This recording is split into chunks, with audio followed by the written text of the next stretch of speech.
When we were kids in the 80s, or hopefully if you were a kid in the 80s or 70s, well, you could be a kid today, but there was something about toys back then. I mean, the content looked like action figures. And there was a reason for this, because the Reagan administration deregulated the FCC, allowing toys and content to have a closer relationship than ever. And for toy companies and retailers, this was great, because when kids see content, it causes them to want to buy product based on that content to relive the adventures. And one of the brands that probably speaks the most to this is Star Wars. It tends to be the king of licensing.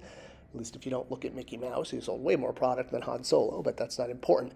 Now, one of the things about Star Wars the last few years is when we've had new movies, well, more of the prequels, you had a huge amount of product on shelf for launch. And sometimes this product would, shall we say, spoil events in the movie, such as this Jango Fett figure having a removable head, or this Anakin Skywalker figure having his lower arm comes off with magnets. We'll get to that. Or, this figure that shows that Chewbacca carries around C-3PO in Empire Strikes Back. Wait, no, that's not a spoiler. This is probably the biggest one of all. I mean, you got to reveal who Darth Sidious was, as if none of us could figure that out. All right, so yes. So sometimes when you have a lot of figures, it will spoil things, and that's why Baby Yoda was held back, because the creator, Jon Favreau, did not want toys out there ahead of the first episode of Mandalorian, because he wanted that moment at the end of the show to be an awesome surprise. And, it was. And obviously, while it cost Disney some money in merchandise sales for the Christmas season, they made up for it later.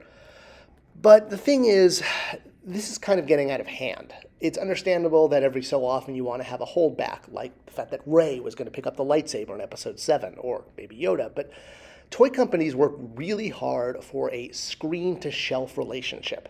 Essentially, it means you want to, not only from a timing standpoint, have product out there at the time of content, but you want the content in the toy to be similar and to look the same so that you could recognize it. And when you go into a toy store, when you're a child or a parent or an oxymoron, whatever it is that you're buying for, you will see it and you'll recognize that being from the content. And that's why it's important to have it out at the same time, because when the content is out, that is, when the height of the popularity of that character and that moment is. So you have to really understand how this cuts into sales when you cannot align it.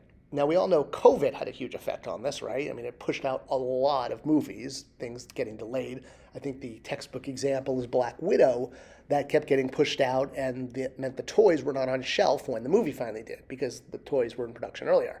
All right, so we can excuse that, right? We understand the world shut down and things were different, but at this point, we're, well out of the pandemic, if you'll believe anyone but CNN.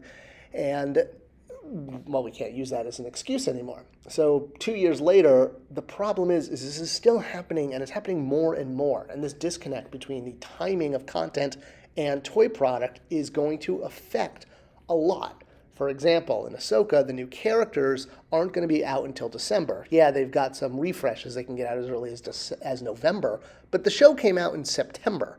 So we're talking a 4-month gap. It's not as big as Baby Yoda, and I get it. I get how the creators want this stuff to be a surprise, but not allowing the toy product to be out there at the same time as content creates a butterfly effect that is going to wind up having a huge repercussion on the entire toy industry. Sure, it started with a few movies that were postponed, and you could blame COVID, but from my perspective, it's starting to get out of control, and no one's really talking about this. For example, the X-Men 97 line that is out at retail right now was meant to coincide with the launch of the series, of the sequel series. And you can find product in all different scales for kids and collectors. The problem is the content, while it's based on popular characters, it got moved out to 2024. So this becomes a snowball that kind of keeps going and going, and while it starts off very small, Black Widow, okay, we can excuse that, Baby Yoda, if we're not addressing this now, it's going to become one of the biggest problems in the toy industry. And I feel like a lot of folks in the industry aren't addressing this, and they're just kind of like, okay, so another line was late and didn't match up. But matching content to shelf is so important. I hope you'll share this video with others, because as toy fans and customers, we need to be talking about this stuff too, and be aware of the different issues that are going to affect how we get product going forward. Thanks for watching, thanks for sharing, and I'll see you guys in the next video.